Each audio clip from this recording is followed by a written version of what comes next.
They were awake, but something else was already in the room. Sleep, a natural escape, a nightly surrender into darkness. Yet for some, it becomes a battleground, a fragile in-between space where the body lies still, but the mind is fully awake. This is the realm of sleep paralysis, a terrifying phenomenon that science has yet to fully understand. For centuries, cultures around the world have reported the same thing. A suffocating weight on the chest, a shadow at the edge of the bed, a feeling that something ancient and malevolent has entered the room. Whether dismissed as neurological misfires or whispered about as demonic visitations, the terror remains the same.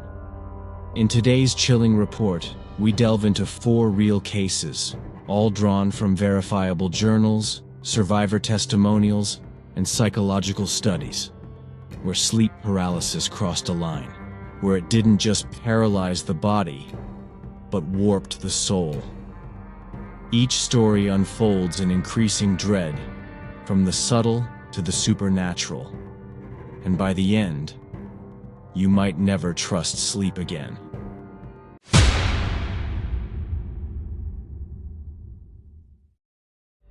It began in the quiet Tokyo neighborhood of Setagaya.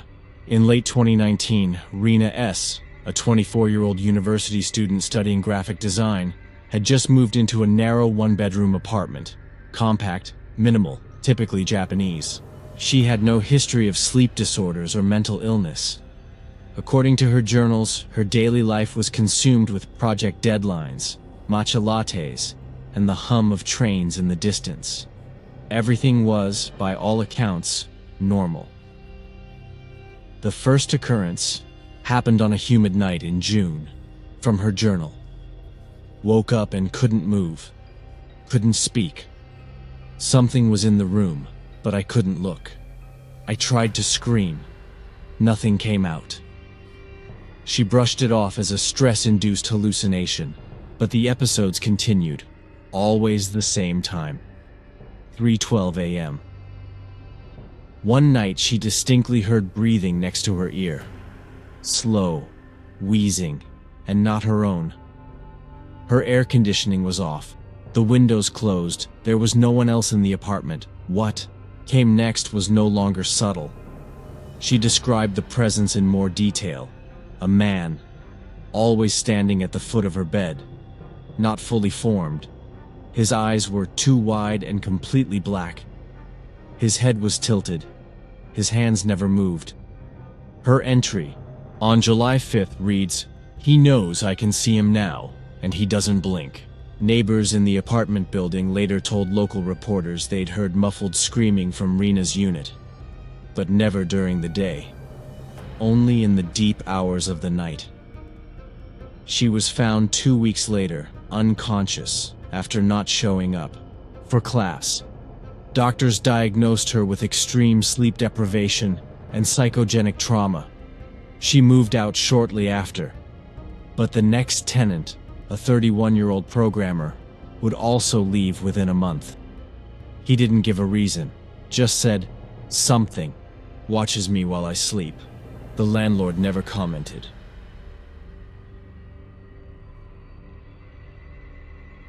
They were awake, but something else in the heart of Louisiana, surrounded by swamps and southern folklore, lived 58-year-old Marjorie Keller, a retired librarian known for her quiet demeanor and obsession with history.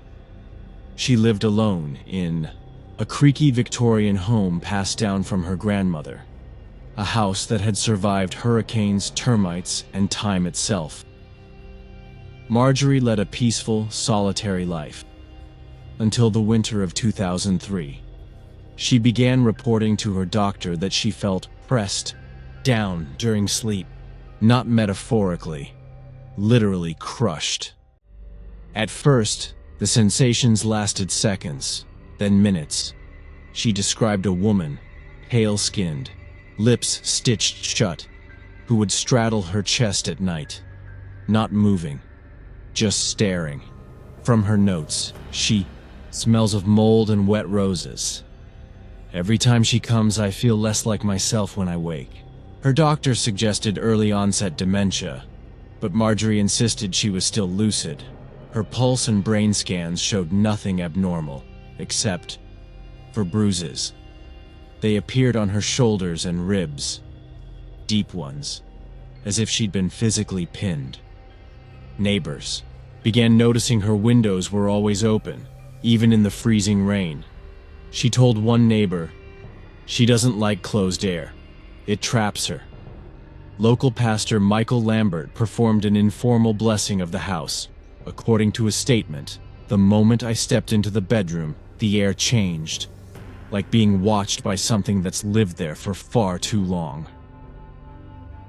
2 nights later, Marjorie was hospitalized for heart palpitations. When asked what triggered it, she reportedly whispered, "She climbed into my mouth this time." She passed away in her sleep a week later. Cause of death: cardiac arrest. Her house remains unsold. Teenagers who trespass often report an overwhelming weight in the bedroom and the faint scent of wet flowers already in the room.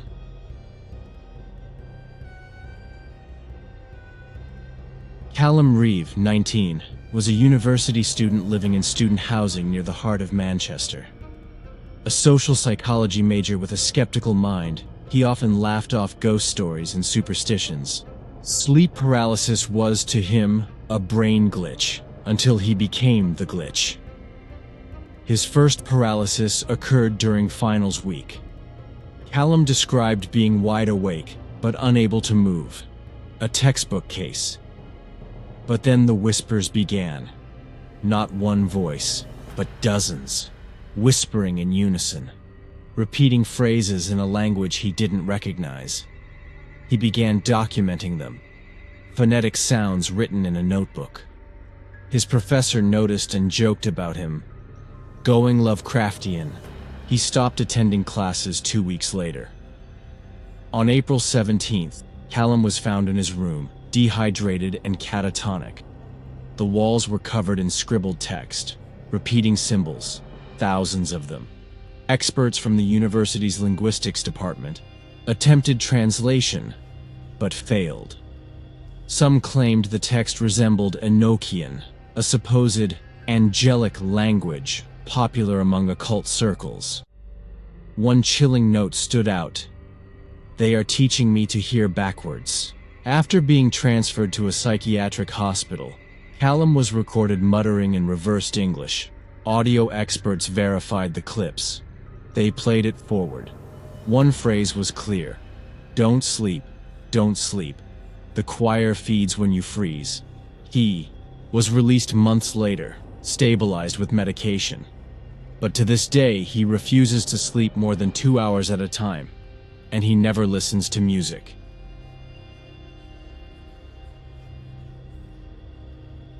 Elias Mackenzie, a 46-year-old grain farmer, lived in rural Saskatchewan with his wife and 3 children.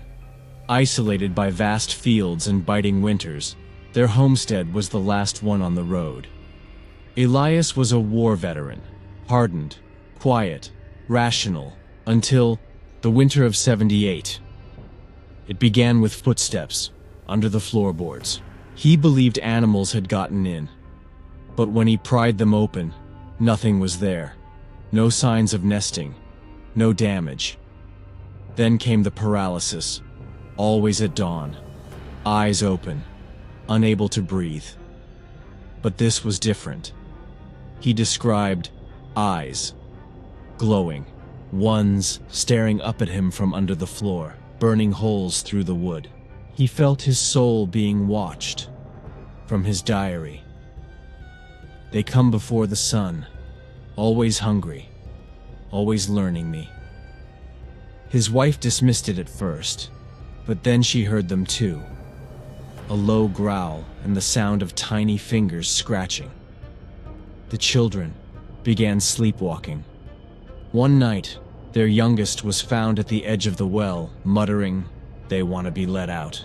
The family fled in March. Elias stayed behind, convinced he needed to finish the conversation. He was found 3 weeks later, eyes wide open, body cold, kneeling in the cellar, clutched in his hand, a claw mark etched into metal. The house was bulldozed, but local legend says on winter nights, you can still hear the faint knocking from beneath the snow. Sleep paralysis is often explained by the brain's failure to sync muscle control with consciousness. A harmless anomaly, they say. A biological misfire. But what if it's not? What if, in those fragile seconds between sleep and wakefulness, something else is watching? Waiting? Feeding? From Tokyo to Louisiana. From university dorms to isolated prairies. The stories echo one another. Different cultures. Different times. Same terror. To this day, no one can explain why these hallucinations follow patterns. Why they whisper. Why they teach. Why they come back. And so if you wake up tonight, unable to move, feeling eyes upon you, don't look too hard into the darkness. Something might be looking back.